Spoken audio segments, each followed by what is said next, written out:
Hello बच्चों, this is Krishna Vashishtha और आप मुझे सुन रहे हैं आपके अपने फेवरेट यूट्यूब चैनल जिसका नाम है टैट्स गुरु। और आज हम यहाँ पर करने वाले हैं educational implications of Kohlberg moral development के बारे में डिस्कस। ठीक है, जैसे कि आप सभी लोगों को पता है, जो जो मेरे सब्सक्राइबर हैं, यहाँ पर मैं सीटेट की प्रिपरेशन करा रहा हूँ। चाइल्ड साइकोलॉजी, ग्रोथ, जो भी चीज़ें होती हैं यहाँ पर हम डिटेल में डिस्कस करते हैं। और अभी हाल ही में लेटेस्ट मैंने कोहलबर्ग के मोरल डेवलपमेंट को कवर किया है। उनकी जो मेन 3 स्टेजेस हैं उनके बारे में डिस्कस किया है, और जो 6 सब स्टेजेस हैं उनके बारे में हमने डिटेल में जाना है। अभी अगर आपको आपने वो वीडियोज़ नहीं देखे हैं तो प्लीज़ जाइए और देखिए। तो इस वीडियो में जैसे कि आपको दिखाई दे रहा है कि हम क्या डिस्कस करने वाले हैं, तो बेसिकली जो एजुकेशनल इम्प्लीकेशंस है उसका उसको भी हम स्टेजेस बाय स्टेजेस डिस्कस करेंगे। ठीक है, तो प्री कन्वेंशनल स्टेज के अंदर जो 2 सब स्टेज होती हैं, बेसिकली उसको हम किस तरीके से अप्लाई करें बच्चों के ऊपर, that is what we are going to discuss in this video. आप सभी को पता है कि भाई जो कोहलबर्ग का मोरल डेवलपमेंट है, ये बेसिकली एक इम्पोर्टेंट टूल है हमारे लिए, एक एक्सीलेंट टूल है बच्चों को समझने का, किस तरीके से वो सोचते हैं, क्या उनकी थिंकिंग होती है। ठीक है, पनिशमेंट ओरिएंटेड, या फिर सामने वाला जैसा है उसको देख करके वो वैसा ही अपना अपना जो बिहेवियर है वो उसको मोल्ड करते हैं। तो बेसिकली वो सारा डिस्कस आज हम करने वाले हैं। अगर आप एक टीचर हैं तो बच्चों के मोरल डेवलपमेंट को किस तरीके से बेटर करेंगे, किस तरीके से उसको समझने की कोशिश करेंगे। तो आज की जो वीडियो है वो तमाम उन टीचर्स के लिए है जो बेसिकली बहुत ही काफ़ी टाइम से वो पढ़ा रहे हैं बच्चों को, और बेसिकली उन लोगों के लिए है। तो इस चीज़ को वो अच्छे से समझें, क्योंकि आपको ये बहुत ही ज़्यादा इम्पोर्टेंट है आपके लिए स्टूडेंट्स की, क्योंकि कल को आप टीचर बनेंगे तो बच्चों के साथ आपकी डीलिंग होगी। तो बच्चे किस तरीके से सोचते हैं, तो बेसिकली मैं यहाँ पे क्या कहने की कोशिश कर रहा हूँ कि this is the third theory that we are going to discuss. Actually we have discussed, I am talking about प्याजे एंड वाइगोत्स्की। तो आपको ये थ्योरीज पढ़नी तो हैं, साथ में इनका एजुकेशनल इम्प्लीकेशंस ज़्यादा ज़रूरी है। एजुकेशनल इम्प्लीकेशन मैं अपनी पुरानी वीडियोस में भी बता चुका हूँ कि बच्चों के ऊपर आप किस तरीके से अप्लाई करते हैं इनके पॉइंट्स को एज ए टीचर, तो वो बहुत ही ज़्यादा इम्पोर्टेंट हो जाता है। प्रैक्टिकली हम यहाँ पे डिस्कस करने वाले हैं कि एलिमेंट्री लेवल पे जो बच्चे होते हैं आप उनको किस तरीके से हैंडल कर सकते हैं, और उनकी मोरल अंडरस्टैंडिंग को और अच्छा कैसे बना सकते हैं। तो चलिए स्टूडेंट स्टार्ट करते हैं। देखो, सबसे पहले हम स्टार्ट करेंगे स्टेज 1। एंड और ये जो स्टेज 1 है दोस्तों, स्टेज 1 एंड स्टेज 2, ये basically that is for early childhood education. जो हमारी अर्ली बचपन की जो शुरुआती जो शिक्षा होती है उसके लिए बहुत ही ज़्यादा इंपॉर्टेंट है स्टेज 1 एंड स्टेज 2। ठीक है, most preschools and some kindergarten students are still in the first stage of moral development, as you know. According to Kohlberg's theory, in this stage, it is important to begin to lay the groundwork to encourage moral behaviors. अब जो बच्चे इस stage में run कर रहे हैं, आपको पता है वो बच्चे काफ़ी छोटे होंगे। ठीक है, तो उनके मोरल अंडरस्टैंडिंग को आप किस तरीके से क्रिएट कर सकते हैं, यहाँ पे हम ये नहीं कहेंगे कि वो बेटर बना सकते हैं, बिकॉज जो बच्चे छोटे हैं तो उनका सबसे पहले तो मोरल डेवलपमेंट करना पड़ेगा ना। सबसे पहले उनके अंदर मोरल को बनाना पड़ेगा, उसके बाद फिर हम उसको बेटर बनाने की कोशिश करेंगे। I am talking about third stage, fourth stage, fifth stage, now then sixth stage to be followed. तो सबसे पहले दोस्तों स्टार्ट करते हैं। इन स्टेज 1 में अगर कोई बच्चा है तो एज ए टीचर आप कोहलबर्ग का जो मोरल डेवलपमेंट है उसको किस तरीके से अप्लाई करोगे उस बच्चे के ऊपर। ठीक है, दिस इज वेरी इंपॉर्टेंट। अगर आप स्टार्टिंग में चीजें नहीं सुनना चाहते हैं तो आप यहां पर आके डायरेक्ट उस चीज को देख सकते हैं।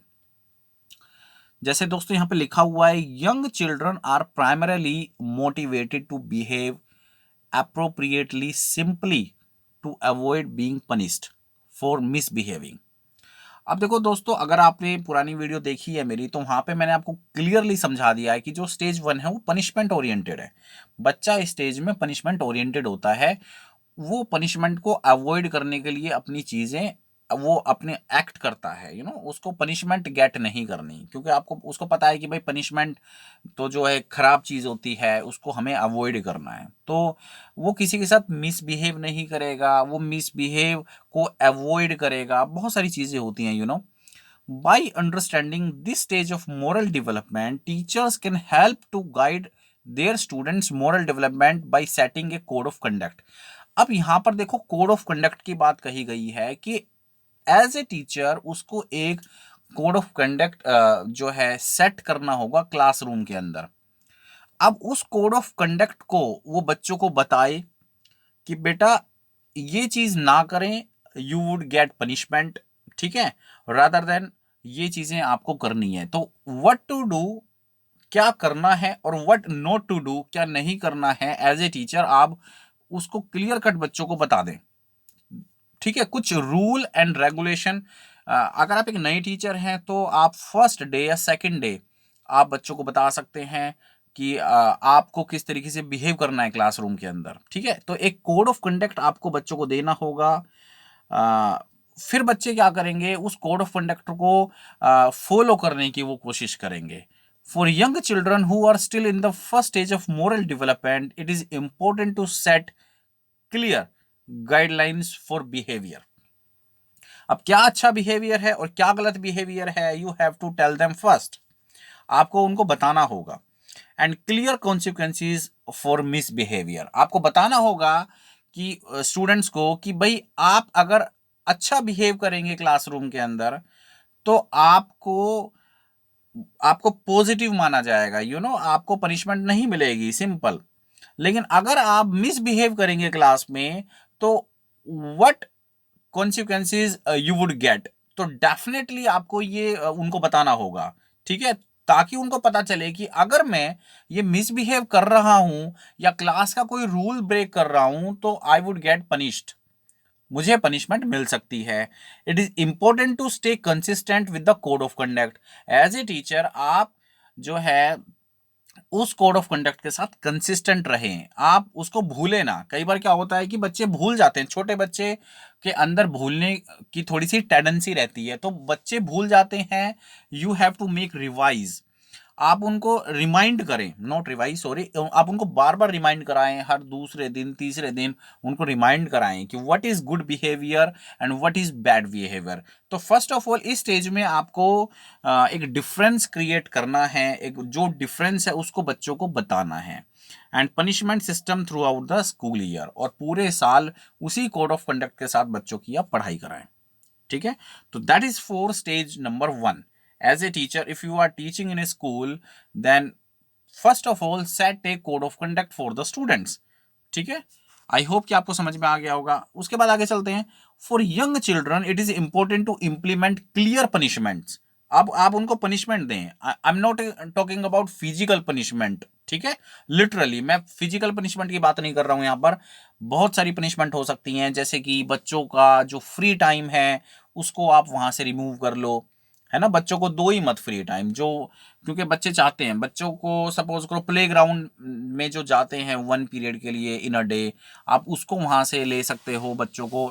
You don't need to send them to the playground, आप प्ले ग्राउंड पे मत सेंड करो उन्हें, तो ऑटोमेटिकली ये भी अपनी एक तरीके से पनिशमेंट हो सकती है। या फिर आप जो है कुछ प्रिविलेज जो है आप उनसे छीन लो, या उनके पेरेंट्स से बात करो। अगर उनके पास कोई गैजेट है, मोबाइल वगैरह जो भी कुछ है, छोटे बच्चे तो खैर मोबाइल यूज़ नहीं करते हैं, लेकिन जो भी उनके पास टॉय वगैरह हैं, आप पेरेंट्स से कह के या फिर बच्चों को बोलो कि भाई अगर आप मिसबिहेव करोगे, रूल ब्रेक करोगे, तो definitely I will call to your parent, और जो भी चीज़ें, जो भी प्रिविलेज आपको मिला हुआ है एट होम, उसको हम वहाँ से रिमूव कर सकते हैं। ठीक है, for students who break your classroom rules, this could include taking away free choice time for students who break the rules. तो ये चीज़ें मैं आपको बता रहा हूँ। इस तरीके से आप स्टेज नंबर 1 को अप्लाई कर सकते हैं बच्चों के ऊपर। I hope you have got all the points, all the concepts that I told you in this video session so far. Okay, next हम बात करते हैं Kohlberg stage second and early elementary. ठीक है, अब थोड़ा सा स्टेज नंबर 1 है। देखो, स्टेज नंबर 1 के अंदर आप एंड में थोड़ा सा आप बच्चों को बोल सकते हैं, जो बच्चे गुड बिहेव करते हैं, अच्छा बिहेव दिखाते हैं, रूल को फॉलो करते हैं, तो उनको थोड़ा सा आप रिवॉर्ड की बात कर सकते हैं। उनके साथ थोड़ा सा रिवॉर्ड की बात कर सकते हैं और उनको बता सकते हैं कि अगर आप अच्छा बिहेव करोगे क्लासरूम के अंदर, स्कूल में, तो आपको रिवॉर्ड मिलेगा। ठीक है, तो इससे क्या होगा, बच्चे स्टार्टिंग में थोड़ा सा स्टेज नंबर 1 के अंदर ही थोड़ा सा मोटिवेट होना स्टार्ट हो जाएंगे। अब होगा क्या, जब वो सेकंड स्टेज में आएंगे तो वो ऑलरेडी मोटिवेटेड होंगे। ठीक है, अब सेकंड स्टेज में भी उनके अच्छे बिहेवियर को हमें कंसिस्टेंट रखना है बच्चों। ठीक है, तो इसके लिए आप इस स्टेज में थोड़ा सा रिवॉर्ड की बातें करें, उनको थोड़ा सा रिवॉर्ड के लिए एनकरेज करें। तो अब आइए पढ़ते हैं stage number second. Young children become more motivated to behave and follow the rules if they are offered a reward for doing so. ठीक है, अगर आप if you're talking about reward, you would get reward if you behave nicely in the class, in a playground, in a school premises. Definitely you would get a reward, a nice reward. Implementing a system to reward elementary students who follow the classroom rules and who exhibit helpful behavior in the classroom can go a long way in encouraging moral behavior. सबसे पहले तो दोस्तों मैं आपको बता दूं कि जो आपकी ये सेकंड स्टेज है ना, इस सेकंड स्टेज में बच्चा करता क्या है, टुवर्ड्स मोरल डेवलपमेंट। तो बच्चा यहाँ पे कोऑपरेशन चाहता है कि अगर आप मेरे साथ अच्छा बिहेव करोगे तो मैं भी आपके साथ अच्छा बिहेव करूंगा। This is a tagline of A second stage. ठीक है, तो अब यहां पर क्या है कि आप बच्चों को एज ए टीचर इंकरेज कर सकते हो कि बेटा आप उनकी हेल्प करो, आप अपने क्लासमेट की हेल्प करें, आप दूसरों की हेल्प करें। हेल्पफुल वाला नेचर आप उनका डेवलपमेंट कर सकते हो, उसको डेवलप कर सकते हो बच्चे के अंदर। जब आप ऐसा करोगे वो कोऑपरेट करेगा, दूसरा बच्चा भी फिर फर्स्ट बच्चे को कोऑपरेट करेगा, तो एक नाइस बिहेवियर दोनों का बन जाएगा। They are complement each other, वो वाली बात आ जाती है। At this stage, children understand that behaviors that are punished are considered bad and that behaviors that are rewarded are considered good. अब देखो, वो जो डिफरेंस क्रिएट करने की मैं बात कर रहा था बेसिकली, वो आप स्टेज में क्लियर कट बच्चा उस चीज को समझ जाएगा कि what is misbehave, what is bad behavior and what is good behavior, what is the difference between them. अब उनके बीच में क्या अंतर है, तो ये सारी चीजें जो हैं, अब जैसे सपोज करो कि जो बच्चे जब छोटे होते हैं, तो सपोज करो कि कोई बच्चा स्कूल यूनिफॉर्म में नहीं आ रहा है बार बार, तो अब ये भी एक प्रकार का मिसकंडक्ट है ना, ये कोड ऑफ कंडक्ट के साथ ये बात फिट नहीं बैठ रही है। बच्चा बार बार जो है स्कूल यूनिफॉर्म में नहीं आ रहा है, तो उसको बताया जाना चाहिए कि this belongs to misbehave, misconduct. ठीक है, तो आप ऐसा ना करें। तो ये सारी चीजें आपको ऐसे मोरल डेवलप करना पड़ेगा बच्चों का एज ए टीचर। अगर आप अच्छे से इंप्लीमेंट कर सकते हैं कोलबर्ग मोरल डेवलपमेंट को, तो काफी अच्छे से बच्चा बिहेव करता है। Students are also begin to learn that different people have different points of view at this stage. अब स्टूडेंट क्या करता है इस स्टेज में, वो ये भी चीजें समझता है कि हर बच्चे का या हर पर्सन का एक डिफरेंट पर्सपेक्टिव होता है, तो ये चीजें वो थोड़ा थोड़ा समझना स्टार्ट कर देता है। They consider what is best for individual to be what is right. अब वो ये कंसीडर करना स्टार्ट कर देते हैं कि एक इंडिविजुअल के लिए अच्छी चीज क्या होती है। They also begin to see the need for mutual benefit. They begin to learn that others will treat them well if they in turn treat others well. अब उनको ये चीजें पता चल जाती है कि अगर हम दूसरों को अच्छा ट्रीट करेंगे तो दूसरा भी हमें अच्छा ट्रीट करेगा। कोऑपरेशन वाली बात आ गई। They begin to see morality in terms of helping others for their own self interest. At this stage, it is good idea to introduce classroom activities that encourage cooperation between students. अब देखो, ये एक tagline है इस stage की, बिल्कुल एक conclusion मैं आपको बता रहा हूं कि as a teacher you would organise such activities that would provide the cooperation behavior to every students, almost every student in the class. तो आप इस तरीके की एक्टिविटीज ऑर्गेनाइज करा सकते हैं जिससे कोऑपरेशन बिहेवियर को बढ़ावा मिले। गेम्स आप उनको खिला सकते हैं, and assignments that require student to help one another in order to succeed will help students at this stage to further develop their moral reasoning skills. अभी हाल ही में मेरे स्कूल में एक स्पोर्ट्स डे का सेलिब्रेशन हुआ था, तो वहां पर एक रेस कराई गई थी बच्चों की, छोटे बच्चों की, कि बच्चों को एक साथ जो कपल हैं, आई मीन सपोज करो 2 स्टूडेंट हैं, तो पेयर में बच्चों को रन करना था। तो जो पेयर होता है वो एक दूसरे का हाथ पकड़ के और एक दूसरे के पैर से पैर मिला के वो जंप करता हुआ आगे चलता है। तो इस तरह का गेम आप जो है, इस तरह का गेम अगर आप बच्चों को खिलाएंगे तो बच्चे का कोऑपरेशन बिहेवियर बढ़ेगा, क्योंकि दोनों को एक साथ जंप करना है। तो एट द सेम टाइम जो अदर पार्टिसिपेंट है वो भी एक साथ जंप कर रहे हैं, तो दोनों का एक साथ कोऑपरेशन बिहेवियर वहां पे आगे बढ़ेगा। ठीक है, तो ये सारी चीजें आप करा सकते हैं एज ए टीचर। तो ये आपका एजुकेशनल इम्प्लीकेशंस था for the stage 1 pre conventional level. ठीक है, ऐसे ही जो नेक्स्ट वीडियो होगा दोस्तों, उसमें मैं एजुकेशनल इम्प्लीकेशन की बात करूंगा स्टेज नंबर 2 यानी कन्वेंशनल स्टेज। ठीक है, तो उसके लिए आपको थोड़ा सा वेट करना होगा। उम्मीद करता हूं कि आप आज का जो आपको ये वीडियो सेशन है आपको काफ़ी अच्छा लगा होगा, और अगर अच्छा लगा तो प्लीज़ सब्सक्राइब जरूर करें।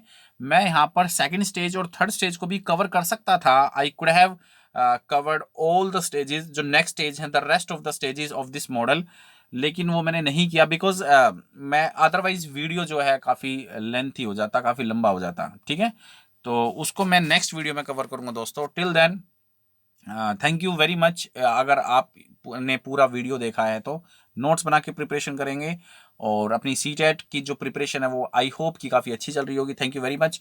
कोशिश करूँगा रेगुलर बेसिस पे मैं यहाँ पे वीडियोस अपलोड करूँ। थैंक यू वेरी मच इस वीडियो लेसन को देखने के लिए। धन्यवाद दोस्तों।